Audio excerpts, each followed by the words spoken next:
En el pequeño pueblo de Cebreros, al pie de la Sierra de Gredos, vivía Isabel, una mujer de 46 años que jamás se había imaginado en el papel de esa típica suegra pesada de las novelas y chistes. Nada de escobas ni reproches eternos, ni de llenar a su yerno con empanadas hasta que no pudiera ni respirar. Isabel era una mujer con carácter, que había perdido a su esposo años atrás, criado a su hija Lucía con cariño y firmeza, y aprendido a valorar dos cosas en la vida, unos zapatos cómodos y esa mirada masculina que arde, no que se apaga. Lucía, una joven dulce y amable, parecía sacada de un cuento, ojos grandes, sonrisa tímida y esa manera de caminar suave como si fuera pan recién horneado. Siempre había sido conciliadora, dispuesta a ceder en cualquier detalle para evitar conflictos. Isabel, por su parte, se había vuelto fuerte para ambas, una roca en un mundo que parecía girar muy despacio en aquel pueblo donde todos se conocían y los rumores corrían más rápido que el café recién hecho. Una tarde soleada de finales de septiembre, Lucía anunció que se casaba y que traería a su prometido a casa para que su madre lo conociera. Isabel, con la experiencia de 1.000.000 de telenovelas en la cabeza, esperaba encontrarse con un chico con pantalones remangados de moda, móvil en mano, y que la llamara mamá Isabel con cara de conejo asustado. Pero nada más lejos de la realidad, cuando sonó el timbre, Lucía entró primero, radiante y habladora, abrazando a su madre con la energía de una niña que volvía de vacaciones. «Mamá, este es Fernando», dijo, y tras ella apareció él. Lo primero que notó Isabel no fue su rostro ni su ropa, sino sus manos, grandes, fuertes, con uñas cortas pero trabajadas, con pequeñas marcas que delataban a un hombre que no rehúye el esfuerzo. Sus dedos parecían capaces de sostener no solo un teléfono, sino la vida misma. Fernando era alto, de espalda ancha, con un corte de pelo corto y unos ojos marrones intensos que no miraban con timidez, sino con curiosidad calculada, valorando todo a su alrededor con una serenidad que desconcertaba. No sonrió de manera forzada, solo asintió levemente y extendió su mano para saludar. «Un placer, Isabel», dijo con una voz grave y un leve ronquido que despertó algo extraño en ella, como un trueno lejano que anuncia tormenta. Isabel llevaba un vestido largo de algodón azul oscuro que no escondía sus curvas, sino que las resaltaba con delicadeza, dejando que la tela se deslizara suavemente sobre sus rodillas. En los pies, unas bailarinas cómodas pero elegantes que le daban un aire de despreocupada sofisticación. Nada de chanclas de andar por casa, ella se sentía viva, llena de energía. Se sentaron en la cocina de paredes blancas y cortinas de encaje, donde el aroma a té recién hecho y a comida casera creaba un ambiente cálido. En la mesa, Isabel había preparado un festín, tortillas de patata esponjosas, gazpacho fresquito para el calor de la tarde y albóndigas jugosas con una costra crujiente. Lucía no paraba de hablar, describiendo la boda sencilla que planeaban en el parque del pueblo y el traslado a una nueva vivienda en Ávila, donde Fernando trabajaba como ingeniero. Fernando comía despacio, disfrutando cada bocado, escuchando a Lucía con atención pero lanzando de vez en cuando miradas rápidas e inquisitivas hacia Isabel. No miraba su rostro abiertamente, sus ojos recorrían sus manos mientras servía el zumo, la cadena de plata que brillaba en su cuello y el movimiento del vestido que dibujaba su figura. Esos destellos eran como chispas que encendían algo en su interior. Cuando Lucía salió a atender una llamada, dejando a Isabel y Fernando solos, ella decidió romper la rutina de las conversaciones triviales. Mirándolo fijamente a los ojos, preguntó con una sonrisa ligera: «Dime, Fernando, ¿temes a las mujeres fuertes?». Él dejó el tenedor sobre el plato con calma, y sus ojos brillaron con un destello de desafío. «Temo a las que usan su fuerza para hacer daño», respondió con serenidad, «pero a las que saben su valor, esas solo las admiro». Y esbozó una sonrisa apenas perceptible, juguetona. Un escalofrío recorrió la espalda de Isabel, mezcla de miedo y excitación. No era un chico cualquiera, aceptaba el reto, se mantenía firme. La partida había comenzado, y su corazón latía con fuerza. Al caer el sol, cuando la despedida llegó, Isabel salió a la puerta para prolongar el momento. Lucía se calzaba en el recibidor, charlando animadamente, mientras Fernando sostenía su bolso. Al pasar junto a él, Isabel fingió tropezar y se agarró a su brazo. Sus dedos, con esmalte rojo brillante, rozaron su antebrazo bajo la fina camisa. Sintió el calor de su piel y la firmeza de sus músculos, como una descarga eléctrica. Manteniendo la mirada en sus ojos, susurró: «Ten cuidado». Él replicó con voz baja, siempre lo soy, mientras sus ojos bajaban lentamente, primero a sus labios, luego al escote insinuado por el vestido. Ese instante duró un segundo, pero contenía más que horas de conversación vacía, tensión, promesa, chispa. Cuando cerraron la puerta tras ellos, Isabel se quedó quieta, oliendo el aroma fresco, amaderado y ligeramente ahumado del perfume de Fernando mezclado con el suyo. Frente al espejo, vio reflejada a una mujer con ojos ardientes y una sonrisa ladina, mejillas sonrojadas. No había lugar para la mamá Isabel. Aquella noche, el fuego había despertado y sabía que nada volvería a ser igual.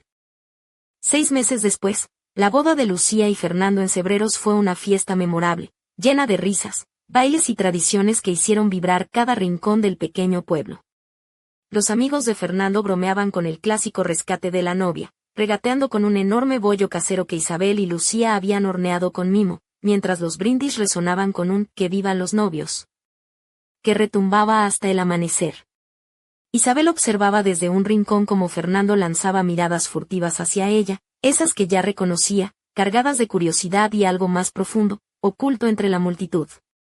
La pareja se instaló en un piso nuevo en Ávila, junto al río Adaja, en una urbanización moderna donde el olor a asfalto fresco se mezclaba con la tierra mojada después de una lluvia. El apartamento, amplio pero aún sin alma, tenía paredes blancas, muebles minimalistas y tazas idénticas alineadas en la cocina, faltas de la calidez que solo los detalles y el tiempo saben dar.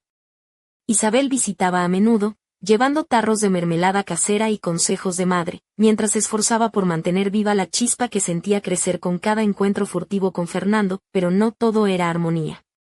Lucía, agotada por las tareas del hogar y la rutina que devoraba su brillo, comenzaba a dejar de lado sus elegantes camisones para refugiarse en albornoces holgados y recogía el cabello en un desordenado moño. Fernando, por su parte, se mostraba cada vez más distante, sus sonrisas se tornaban escasas y sus miradas hacia Lucía se volvían pensativas y sombrías. Las largas horas que pasaba en la oficina, supuestamente por proyectos urgentes, eran un claro síntoma del malestar que crecía silencioso entre ellos. En una de sus visitas, Isabel llegó vestida con una falda ceñida color cereza madura que delineaba sus caderas con elegancia, y un suéter de lana beige suave al tacto. Sus botas de cuero con tacón alto eran sus aliadas secretas para sentir ese poder que la rutina había intentado arrebatarle. Al entrar, encontró la casa en un ligero desorden, juguetes dispersos, ropa sin doblar, y un grifo que goteaba en la cocina, una vieja batalla que parecía no tener fin. Fernando, con la camisa desabrochada en los primeros botones, mostrando el cuello y parte del pecho, se agachaba bajo el fregadero con una llave inglesa en mano, sus músculos tensos por el esfuerzo. Isabel se acercó, fingiendo supervisar la reparación, pero consciente de la electricidad que vibraba en el aire entre sus cuerpos. Su rodilla, cubierta por la falda, quedó a escasos centímetros del hombro de Fernando, y ella alzó la voz con suavidad y un dejo de picardía: «¿Necesitas ayuda, maestro?». El sonido de sus tacones resonó en el suelo de baldosas mientras Fernando contenía la respiración, concentrado en la tarea pero claramente afectado por la proximidad. Isabel dejó caer un mechón de cabello perfumado con notas de lavanda y miel sobre su hombro y susurró: «Las manos de un hombre pueden hacer milagros, pero a veces necesitan un poco de motivación». Él tensó los músculos, levantó la vista y en sus ojos ardía un fuego oscuro y hambriento, un deseo reprimido que había estado creciendo en secreto. El momento se rompió abruptamente cuando Lucía regresó de una llamada con una amiga, ajena a la atmósfera cargada que había quedado flotando en la cocina. Pero aquel instante marcó un antes y un después. Isabel sabía que había cruzado una línea invisible, que el juego de miradas y silencio se había tornado en algo mucho más peligroso y real. Aquella noche, tras la cena, una discusión menor por el presupuesto y la compra de vajilla nueva estalló entre Lucía y Fernando. La tensión, acumulada durante semanas, explotó como un trueno inesperado. Lucía, con el ceño fruncido y los brazos cruzados, acusaba a Fernando de ser demasiado tacaño, mientras él, con una expresión cansada y distante, le reprochaba su gasto innecesario.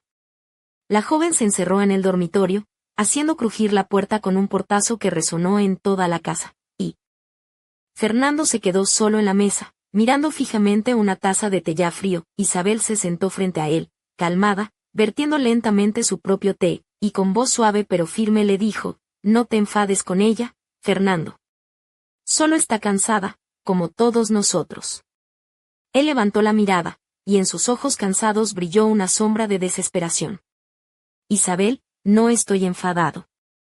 Estoy agotado. Ella extendió la mano y cubrió la suya con ternura, sintiendo el calor vibrante bajo su piel. Ella es terca, como yo. Pero tú eres fuerte. Puedes con esto.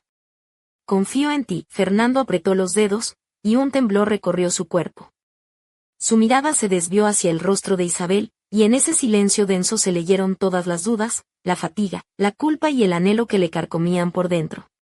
Isabel supo en ese instante que él ya no podía resistirse, que estaba al borde del abismo y solo necesitaba un empujón. El otoño avanzaba, pintando los árboles de dorado y carmesí, y con él llegó la tradición anual de la escapada a la casa de campo familiar de Isabel, un rincón mágico entre los pinares de Ávila, donde el aire olía a tierra húmeda, manzanos y secretos susurrados por el viento.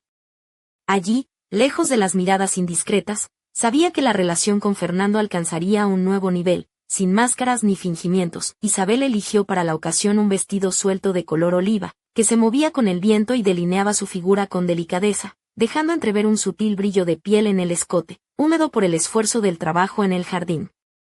Fernando, sin camiseta, sudaba bajo el sol otoñal mientras partía leña para la chimenea, cada golpe resonando con la tensión acumulada entre ellos. Lucía, en un chándal viejo y con el pelo recogido, daba órdenes apremiantes, sin darse cuenta de que con cada reproche Fernando se cerraba más, sus hombros se tensaban y la sombra oscura en sus ojos crecía. Cuando ella se alejó a buscar agua, Isabel se acercó con un vaso de compota casera, y al entregárselo sus dedos rozaron los de él con una electricidad casi palpable. Tranquilo, fuerza, dijo con una sonrisa cómplice, no le hagas caso, ella no entiende que los hombres necesitan su espacio. Fernando no respondió, solo la miró con gratitud profunda, y en ese instante Isabel dejó de ser la suegra para convertirse en la mujer que lo entendía como nadie. La noche llegó con una tormenta violenta que envolvió la casa en un manto de lluvia, viento y relámpagos. Lucía, aterrada desde niña por las tormentas, se encerró en la habitación temblando bajo las sábanas. Isabel vio la oportunidad y, con el corazón latiendo a 1000 por hora, le dijo a Fernando, creo que olvidé cerrar el cobertizo. Los truenos pueden arruinar las herramientas. Salieron juntos bajo la lluvia, empapados hasta los huesos, sus ropas pegadas al cuerpo dejando poco a la imaginación. En el cobertizo, la luz se apagó por un corte eléctrico, y la oscuridad los envolvió como un manto secreto. La lámpara que Isabel había traído iluminó tenuemente el espacio, proyectando sombras danzantes sobre sus rostros y cuerpos. El frío la hizo quitarse las sandalias, y sus pies descalzos sobre la madera crujían suavemente. Fernando la miró con intensidad, sus ojos relucían en la penumbra. ¿No tienes miedo?, preguntó con voz ronca, y ella respondió acercándose, su vestido mojado abrazando cada curva. Solo temo vivir una vida sin pasión. Se tocaron con suavidad, el roce de sus pieles despertando un fuego largamente contenido. Cuando sus labios se encontraron, no fue un simple beso, sino una explosión de deseo y miedo a la vez. Sus brazos se entrelazaron, y por un instante olvidaron el mundo exterior, atrapados en esa oscuridad cálida y peligrosa, pero la luz volvió de golpe, desgarrando el hechizo y dejando al descubierto la realidad. Se separaron, jadeando, conscientes de que el juego había cambiado para siempre, y que ahora nada tendría vuelta atrás. Mientras regresaban en el coche con Lucía, que charlaba sin darse cuenta de la tormenta que se había desatado, Isabel miraba por la ventana las hojas doradas girando en el viento, y sentía en sus labios el sabor amargo y dulce del beso prohibido. En el espejo retrovisor, los ojos de Fernando se cruzaban con los suyos, llenos de miedo y fuego. El secreto que compartían ya no era un juego, sino una bomba a punto de estallar. Y ella estaba dispuesta a descubrir hasta dónde llegarían las consecuencias. Pasaron las semanas, y la vida en Ávila parecía transcurrir con su ritmo habitual, aunque debajo de la superficie, todo estaba a punto de estallar. Isabel y Fernando mantenían sus encuentros furtivos como un juego peligroso, una danza entre miradas cómplices y silencios cargados de significado. Las visitas de Isabel al piso se volvieron cada vez más frecuentes, siempre con excusas de ayuda para Lucía o para dejar algún tarro de mermelada, pero en realidad para alimentar esa llama que ardía entre ella y Fernando. Una tarde de noviembre, con el frío colándose por las rendijas de las ventanas, Isabel llegó vestida con un abrigo gris de corte entallado que realzaba su figura madura y elegante. Sus largos guantes de ante combinaban con la bufanda que dejaba asomar un escote insinuante, apenas visible entre las capas de ropa. En sus botas de tacón alto resonaban los pasos decididos por el pasillo. Entró en la cocina donde Fernando estaba preparando café, y al verla, su mirada se suavizó, pero en sus ojos también brillaba el peso de la culpa. Mientras charlaban sobre trivialidades, Isabel notó cómo sus manos buscaban contacto, rozando discretamente la suya sobre la encimera. La tensión entre ellos era palpable, un hilo invisible que se tensaba con cada palabra y cada silencio. Pero justo cuando parecía que el momento podría romperse a su favor, el teléfono sonó. Fernando se apartó rápidamente, contestando con voz tensa y evasiva. Aquella llamada desató una serie de cambios. Lucía empezó a notarlo todo, las miradas cruzadas, los silencios incómodos, las pequeñas ausencias. Su intuición, tan fina como la de una madre que conoce cada gesto de su hija, comenzó a alertarla. Una noche, con la voz temblorosa, llamó a Isabel. «Mamá, ¿pasa algo entre tú y Fernando?», preguntó entre lágrimas. «Lo noto distante, se enfada conmigo por cosas sin sentido, y tú también estás diferente». Isabel sintió un nudo en el estómago. Sabía que el juego se estaba acabando, que la cuerda se tensaba demasiado. Prometió hablar con Fernando, intentar detener la tormenta antes de que arrasara con todo, pero el destino tenía otros planes. Era un gris y lluvioso martes cuando Isabel llegó a la casa con la intención de ayudar a Lucía a limpiar y ordenar el desorden acumulado.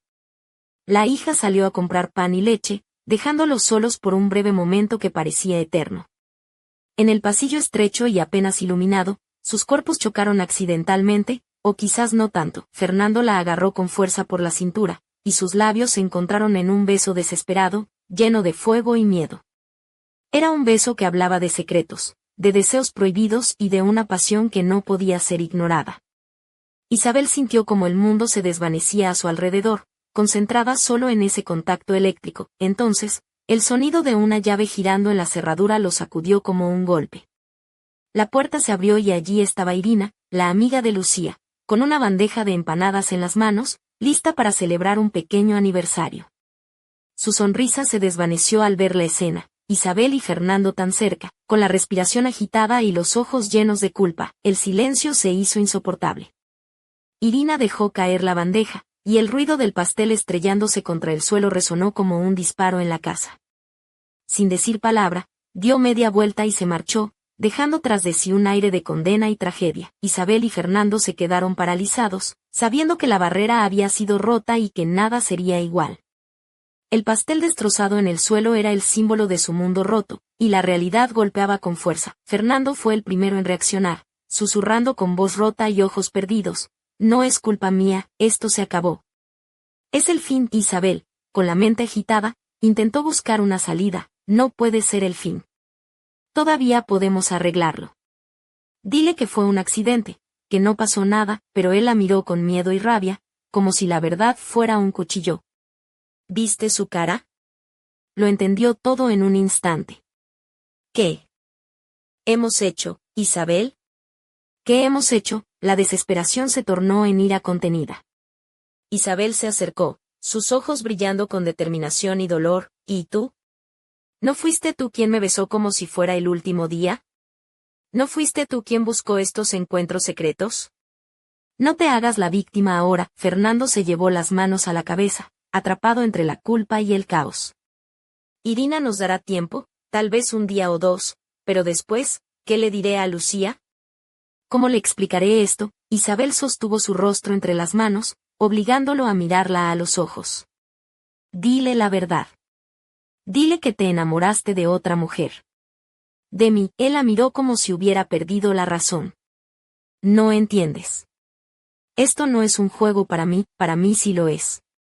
Esto es la vida, el fuego que no quiero apagar, susurró ella, con una mezcla de desafío y súplica. En ese instante, la puerta se abrió y Lucía entró, tarareando una canción mientras cargaba bolsas de la compra.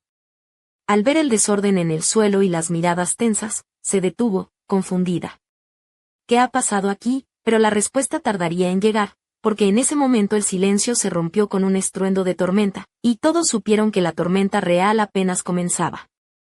Los minutos posteriores a la llegada de Lucía parecieron suspendidos en el tiempo. La joven dejó las bolsas en el suelo con un leve crujido, y sus ojos recorrieron el desastre, el pastel aplastado, las manos entrelazadas de Isabel y Fernando, y el aire cargado de secretos no confesados. Su sonrisa se desvaneció y una sombra de desconcierto y dolor cruzó su rostro. ¿Qué está pasando aquí?, preguntó con voz temblorosa, intentando aferrarse a la normalidad que se deshacía entre sus dedos. Isabel sintió como el corazón se le encogía, pero también se erigió con la fuerza que solo una madre conoce cuando debe proteger y enfrentar al mismo tiempo. Lucía, querida, comenzó con voz suave, pero firme. Hay cosas que debes saber, verdades que llevamos tiempo ocultando. Fernando apartó la mirada, incapaz de sostener la mirada de su esposa. El peso de la culpa lo aplastaba, y su garganta se cerraba con cada segundo que pasaba. Lucía dio un paso atrás, como si el suelo se abriera bajo sus pies. Las lágrimas comenzaron a rodar por sus mejillas cuando comprendió que su mundo, su familia, su amor, su confianza, se fracturaba en 1000 pedazos. Isabel. ¿Tú? Susurró, incapaz de articular más palabras. Isabel se acercó lentamente, con una mezcla de ternura y determinación. Su vestido azul ondeaba con la brisa que entraba por la ventana abierta, dejando entrever la curva de su cuello y el delicado collar de plata que siempre llevaba, casi como un amuleto. Sí, hija. Fue un error, una locura, una tormenta que no supimos detener. Pero ahora debemos enfrentar las consecuencias. Lucía se encogió, abrazándose a sí misma como para protegerse del frío que la invadía. Fernando, finalmente, reunió fuerzas y habló con voz quebrada. Lo siento, Lucía. No hay excusas. Te he fallado. El silencio se apoderó de la habitación, pesado y denso, como una niebla que no dejaba respirar. Afuera, la tormenta rugía con furia, los relámpagos iluminaban fugazmente los rostros marcados por el dolor. Isabel miró a su hija y supo que nada volvería a ser igual. Pero también entendió que, en la devastación, podía nacer algo nuevo. Algo real. Cuando Lucía salió corriendo de la casa, dejando tras de sí un eco de sollozos, Isabel y Fernando se quedaron mirando el desastre que habían provocado. El reloj marcaba la hora del juicio, y cada segundo era un paso más hacia un abismo del que no sabían si podrían salir. Pero en ese instante, un mensaje apareció en el móvil de Isabel, un contacto desconocido, un texto breve y enigmático que decía solo una frase: lo que crees que has perdido es solo el comienzo. ¿Estás preparada para descubrir la verdad? Isabel sintió un escalofrío recorrer su espalda. La tormenta no era solo la del cielo, la verdadera tormenta apenas comenzaba. Los días que siguieron a la revelación fueron un torbellino de emociones y silencios ensordecedores en la casa de Ávila. Lucía evitaba a Isabel y Fernando, sumida en un mar de dudas y heridas abiertas que no dejaban espacio para el perdón ni para la comprensión. Las paredes blancas del apartamento parecían ahora cárceles que encerraban secretos demasiado pesados para soportar. Isabel, con su vestido de lana color vino que abrazaba su figura con una elegancia discreta, caminaba con pasos decididos por la casa, tratando de mantener la calma y encontrar respuestas en medio del caos. Los guantes de cuero negro que llevaba colgaban de un gancho, olvidados, mientras sus manos temblaban apenas al rozar las cosas cotidianas que ahora parecían extrañas y ajenas. Fernando, por su parte, parecía una sombra de sí mismo. Su camisa arrugada y los pantalones enrollados a la altura de los tobillos reflejaban un hombre agotado, que luchaba contra sus propios demonios. En sus ojos, la culpa y el arrepentimiento competían con un deseo oculto que aún no sabía cómo controlar. Una tarde, mientras la lluvia golpeaba con insistencia los cristales, Isabel recibió una llamada inesperada de un número desconocido. La voz al otro lado era grave y misteriosa. Isabel Gómez, sabe que lo que ha pasado no es casualidad. Hay secretos más profundos que deben salir a la luz. ¿Está preparada para enfrentarlos? Antes de que pudiera responder, la llamada se cortó, dejando un eco inquietante en el silencio de la habitación. Esa noche, en el pequeño pueblo de Cebreros, donde todo había comenzado, una figura encapuchada observaba desde la oscuridad la casa de Isabel. En su mano, un sobre con un símbolo antiguo, un sello que parecía guardar una verdad oculta bajo capas de mentiras y traiciones. Mientras tanto, en Ávila, Isabel se recostó en el sofá, mirando el techo y sintiendo como el peso del pasado y del presente se entrelazaban en un nudo imposible de desatar. Sabía que el juego había cambiado, que la apuesta era más alta que nunca, y que cada paso en falso podría destruir no solo su familia, sino todo lo que creía conocer. Un suspiro escapó de sus labios, mezclado con una promesa silenciosa: descubrir la verdad, cueste lo que cueste, y así, mientras la tormenta arreciaba afuera, dentro de Isabel ardía una llama que ni la traición ni el miedo podrían apagar. El misterio estaba en marcha.